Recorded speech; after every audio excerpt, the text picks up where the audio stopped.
আমাদের আরজি করে যে লেডি ডাক্তার নিহত হয়েছেন, মমতা ব্যানার্জি সর্বোপরি প্রথম দাবি করেছেন আসামিকে খুঁজে ফাঁসির ব্যবস্থা করতে হবে।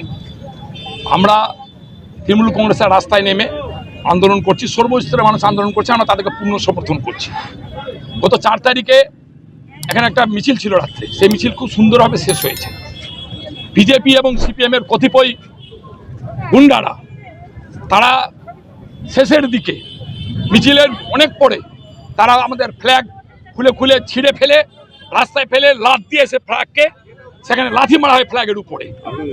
হ্যাঁ, ফলে সেই ক্ষেত্রে আমরা বলেছি তাদের ইচ্ছা ছিল যে এই ফ্ল্যাগটা খুলবে এবং মিছিলের লোকের সাথে দাঙ্গাটা লাগিয়ে দিব তৃণমূল কংগ্রেসে, কিন্তু তারাও মিছিলের লোক জানে এবং আমরাও জানি এটা একটা ষড়যন্ত্র বিজেপির এবং সিপিএমের। তাই আমরা বলেছি যে এই চক্রান্ত করতে দেওয়া হবে না।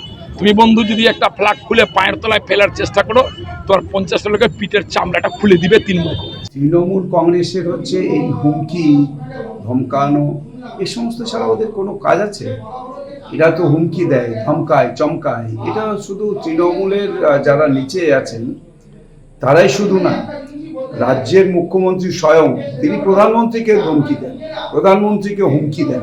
তিনি বলেন যে সারা দেশ জ্বালিয়ে দেবেন, যে পশ্চিম বাংলায় জ্বালাচ্ছেন সারা দেশে জ্বালিয়ে দেবেন। বিভিন্ন রাজ্যের কথা তিনি উল্লেখ করেন। এই হচ্ছে তৃণমূল কংগ্রেসের কালচার। এটা ওদের মুখেই সাজে। আসলে এরা হচ্ছে যে মানুষের সঙ্গে নেই, মানুষের জন্য এরা নেই। এরা আসলে মানুষকে ভয় দেখিয়ে, ধমকিয়ে, চমকিয়ে ওরা কোনো রকম যেভাবেই হোক, তো রাজ্যের মুখ্যমন্ত্রী স্বয়ং এগুলোকে মদত দেন। রাজ্যের মুখ্যমন্ত্রী হচ্ছে মদত দেন। যেমন হচ্ছে যে রাজ্যের দুষ্কৃতকারী যারা সবচাইতে বেশি অপরাধী তাদেরকে মদত দেন।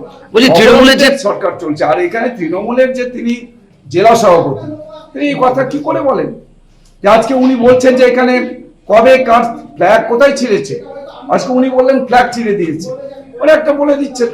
তারপরে হচ্ছে সমস্ত তাদের বিজেপির তার কর্মীদের উপরে তারা চড়াও হবেন, তাদের মারবেন, তাদের হচ্ছে যে কি বললেন তাদের পিঠে চামড়া তুলে দিবেন।